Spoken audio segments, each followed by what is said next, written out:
ಹೇಳಿ, ಈಗ ನಿಮಗೆ ಏನು ಸಮಸ್ಯೆ ಅಂತ ಬಂದಿದ್ರಿ? ಯಾವ ಊರಿಂದ ಬಂದಿದ್ರಿ? ಸರ್ ಅದೇ ನಮ್ಮದು ತುಮಕೂರು. ನಮ್ಗೆ ಸ್ವಲ್ಪ ಬ್ಯಾಕ್ ಪೇನ್ ಆಗಿ ಇದು ಡಿಸ್ಕ್ ಬಲ್ಜ್ ಆಯಿತು. ಅದಕ್ಕೆ ಇಲ್ಲಿ ನಾವು ಇನ್ಸ್ಟಾಗ್ರಾಮಲ್ಲಿ ನೋಡ್ಕೊಂಡು ಬಂದ್ವಿ. ಚೆನ್ನಾಗಿ ಟ್ರೀಟ್ಮೆಂಟ್ ಎಲ್ಲ. ಏನೇನು ಸಮಸ್ಯೆ ಆಗ್ತಿತ್ತು ನಿಮಗೆ?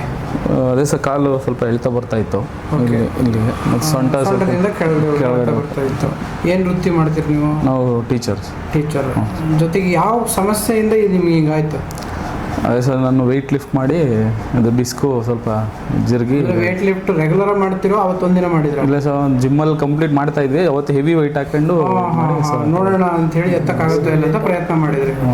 ಅವತ್ತಿಂದ ಸ್ವಲ್ಪ ಪಟ್ಟಂತೂ ಅದಾದ್ಮೇಲೆ ಸಣ್ಣ ಪುಟ್ಟ ಕೆಲಸ ಮಾಡಿದ ಮೇಲೆ ಜಾಸ್ತಿ. ಮತ್ತೆ ನೀರು ಅದು ಎತ್ತಿದ್ರೆ ಬಗ್ಗಿದ್ರೆ ನಡೆದ್ರೆ ನೋವು ಸ್ಟಾರ್ಟ್ ಆಯ್ತು. ಅದಕ್ಕೆ ಇದಕ್ಕೆ ಬೇರೆ ಕಡೆ ಚಿಕಿತ್ಸೆ ಮಾಡಿದ್ದೀರಾ? ಇದು ಕಷ್ಟ ಮಾಡಿಸಿದ್ದೀನಿ ಸರ್. ಅದೇ ತುಮಕೂರಲ್ಲಿ ಇದು ಮೆಡಿಸಿನ್ ತೊಗೊಂಡಿದ್ವಿ, ಅದಷ್ಟು ಕ್ಲಿಯರ್ ಆಗಲಿಲ್ಲ. ಅದಕ್ಕೆ ಈಗ ನಮ್ಗೆ ಒಂದು 4 ತಿಂಗಳಿಂದ ಇದೆ. ಈಗ MRI ಮಾಡಿಸಿದ್ರಿ. MRIಯಲ್ಲಿ ಆಲ್ಮೋಸ್ಟ್ L4, L5 ಮತ್ತು L5S1 ಅಲ್ಲಿ ಸಿವಿಯರ್ 5 ಗ್ರೇಡ್ ಡಿಜನರೇಟಿವ್ ಕಂಡೀಷನ್ ಇದೆ.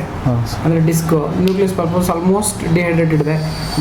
ಡಿಸಿಕೇಶನ್ ಇದೆ, ಡಿಫ್ಯೂಸ್ ಬಲ್ಸ್ ಇದೆ, ಒಂದು ಕಡೆ ಪ್ರೊಟ್ರೂಷನ್ ಇದೆ. ಅದೇ ರೀತಿ ನೆಕ್ಕಲ್ಲೂ ಸಹ ಸಮಸ್ಯೆ ಇದೆ.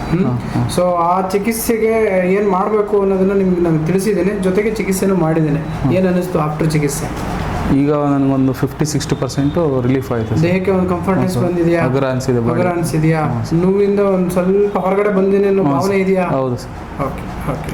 ಸೊ ಇದು ಯಾವುದೇ ತರಹದ ನೋವು ನಿವಾರಕಗಳನ್ನು ನೀಡಿಲ್ಲ, ಜೊತೆಗೆ ಇನ್ನೂ ಔಷಧಿನ ಸ್ಟಾರ್ಟ್ ಮಾಡಿಲ್ಲ. ಹೌದು. ಅದಕ್ಕಿಂತ ಮುಂಚೆನೇ ನಿಮಗೆ 50% ಒಂದು ಬದಲಾವಣೆ, ಅದು ಒಂದು ದಿನದಲ್ಲಿ ಇವತ್ತು ಬಂದಿದ್ರೆ ಇವತ್ತೇ ಅಷ್ಟು ಕಂಡಿರ್ತಕ್ಕಂಥದ್ದು ಒಳ್ಳೆಯ ಬೆಳವಣಿಗೆ. ನಿಮಗೆ ಖಂಡಿತ ಹುಷಾರಾಗುತ್ತೆ.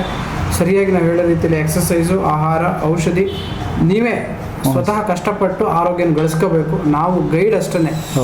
ಆ ರೀತಿಯಲ್ಲಿ ಮಾಡ್ಕೊಂತ ಹೋದ್ರೆ ಖಂಡಿತ ನಿಮ್ಮ ಆರೋಗ್ಯ ನಿಮ್ಮ ಕೈಯಲ್ಲಿರುತ್ತೆ ಅಂತ ತಿಳಿಸ್ತಾ, ಆ ಧನ್ವಂತರಿ ಆಶೀರ್ವಾದದಿಂದ. ಧನ್ವಂತರಿ ಯಾರು ಗೊತ್ತಾ?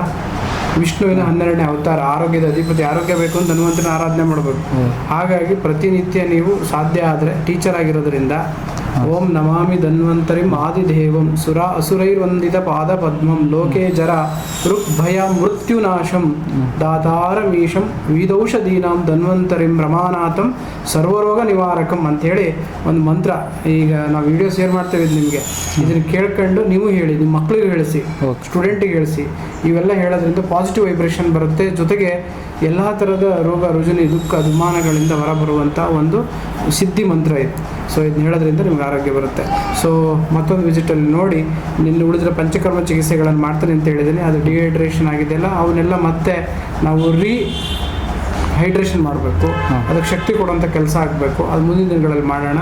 ಅದಕ್ಕೆ ಸಂಪೂರ್ಣವಾದ ಆರೋಗ್ಯವನ್ನು ನಿಮಗೆ ನಾವು ಕೊಡೋ ನಿಟ್ಟಿನಲ್ಲಿ ಎಲ್ಲ ಪ್ರಯತ್ನ ಮಾಡೋಣ ಅಂತ ತಿಳಿಸ್ತಾ ಇವತ್ತಿನ ಸಂದರ್ಶನವನ್ನು ಮುಗಿಸ್ತೇನೆ. ನಮಸ್ಕಾರ. Thank you sir.